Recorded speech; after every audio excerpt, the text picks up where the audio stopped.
Thank you all for joining. Thanks so much. I just had given a brief up to speed basically of who I am and what I do, functional diagnostic nutrition.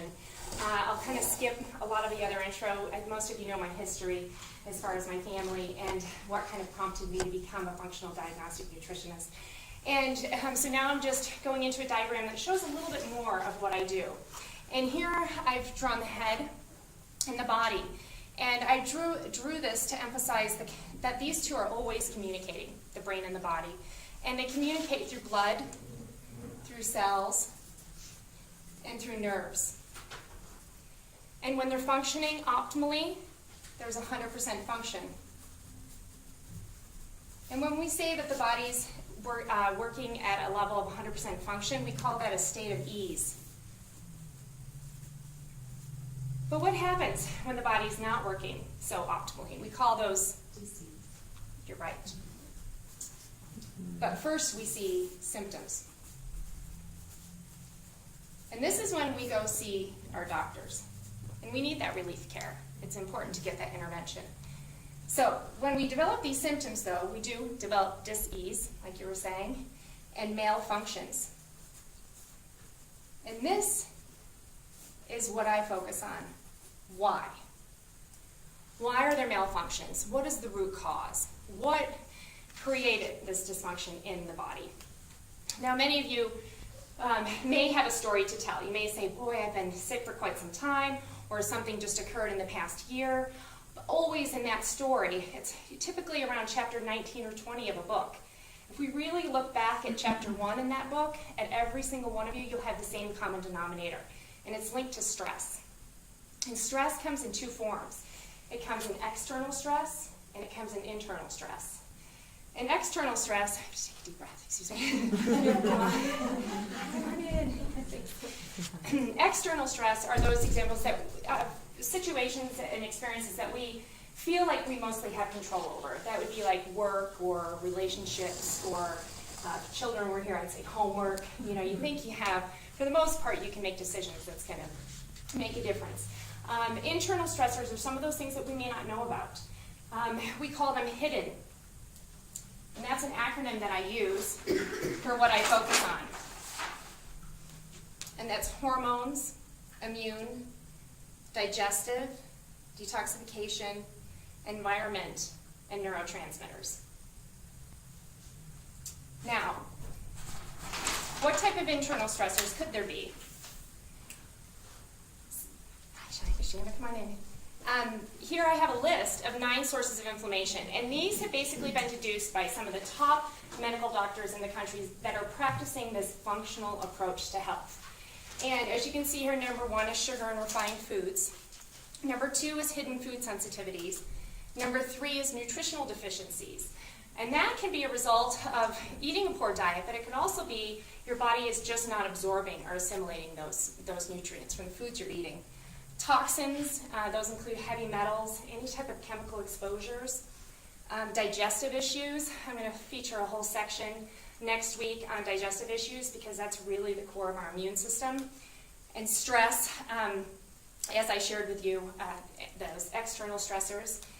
Inadequate exercise for those that lead a sedentary lifestyle, or in this community I always say over-exercise, and that's the other issue.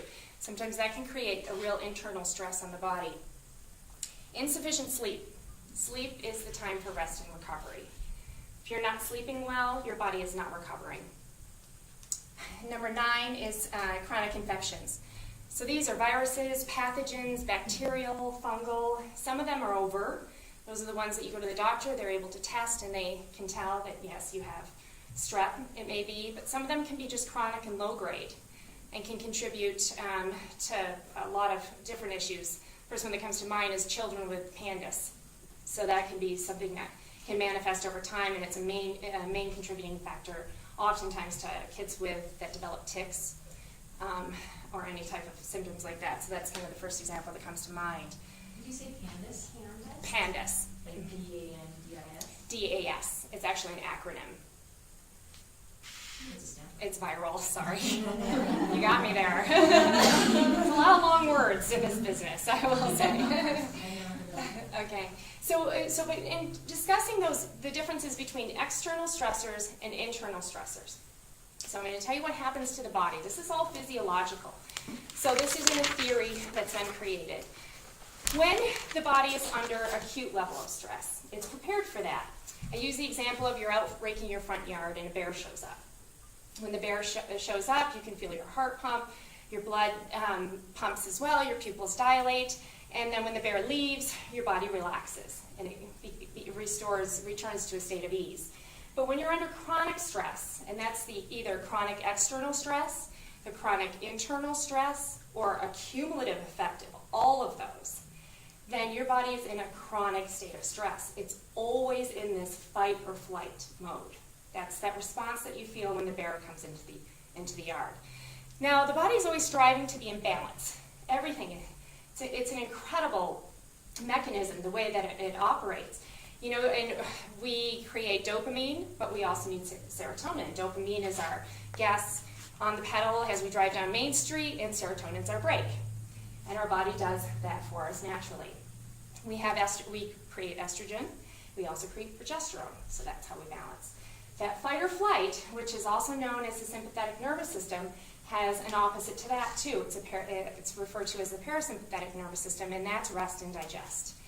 Now, even though we are here today, 2014, we look at back during the hunting and gathering days.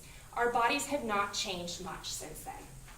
During that time, if we needed to run for food or run away from a large dinosaur, what would happen? Our body would turn into a state of fight or flight, and rest and digest would actually get put on the back burner.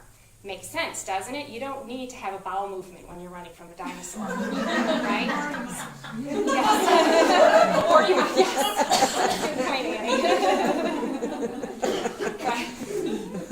Thanks, Susan.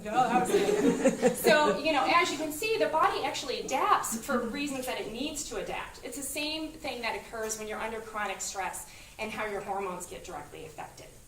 There's two little glands that sit on top of your kidneys called adrenals. And these adrenals are masters to many things. They manage your electrolyte balance. They fight inflammation. They manage your glucose and energy. They manage your hormone balance and mood and sleep as well. So the adrenals affect so many different aspects of the body. I have a small diagram there that if you wouldn't mind just passing around and taking a look at it, just shows the adrenal effect and what that cause and effect. Come on in. Hi. Yeah, sorry. Very well, thanks. No, that's okay. So we've jumped right into the adrenals. Two glands that sit on top of the kidneys. And I'm just going over a little bit of biology and a little bit of chemistry of what happens within the body as a result of chronic stress. So we're talking about chronic internal stress and chronic external stress.